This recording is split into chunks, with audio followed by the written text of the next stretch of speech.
Hello আমার প্রিয় বন্ধুগণ, তোমরা সবাই কেমন আছো? আশা করি তোমরা সবাই খুব ভালো আছো। তোমাদের সবাইকে মৌমিতা কুকিং প্লাস ব্লগ চ্যানেলে স্বাগত। এই দেখো, শীতের মৌসুমের কিছু সবজি আজ আমরা বানাচ্ছি, আর সেটাই তোমাদের সাথে শেয়ার করে নিচ্ছি। এখানে নিয়েছি বেগুন, শিম, বাঁধাকপি, আলু। এই দেখো, কড়াইয়ের মধ্যে দিয়ে দিয়েছি তেল, আর পেঁয়াজটা ভেজে নিয়ে তার মধ্যে সবজিগুলো দিয়ে দিয়েছি। কিছুক্ষণ ধরে সবজিটা ভেজে নেব। এই যে পরিমাণ মতো লবণ দিয়ে দিয়েছি, আর এই দেখো সবজিটা নাড়াচাড়া করে কিছুক্ষণ ধরে সুন্দরভাবে ভেজে নেব।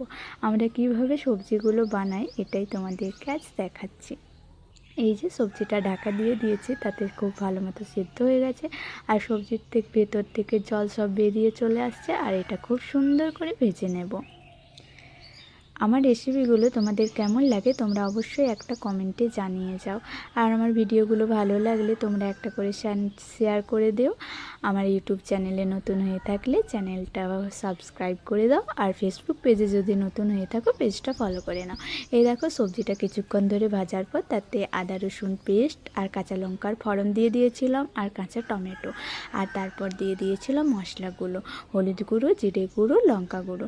সেটা দিয়ে কিছুক্ষণ ধরে ভেজে তার মধ্যে দিয়ে দিয়েছিলাম পরিমাণ মতো জল, আর জলটা ফুটিয়ে নিয়েছি খানিকটা সময় ধরে।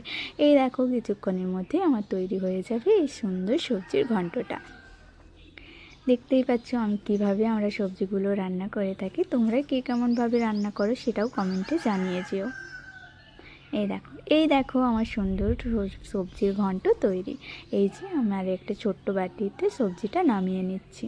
এই দেখো কত সুন্দর ঘন্টটা বানিয়ে নিয়েছি। এই শীতের দিনে এই সবজিগুলো খুব চেনা, তাই একটা রেসিপি করে আমার বন্ধুদের দেখালাম। কেমন লাগলো অবশ্যই কমেন্ট করে জানিও। Thank you everyone, thank you.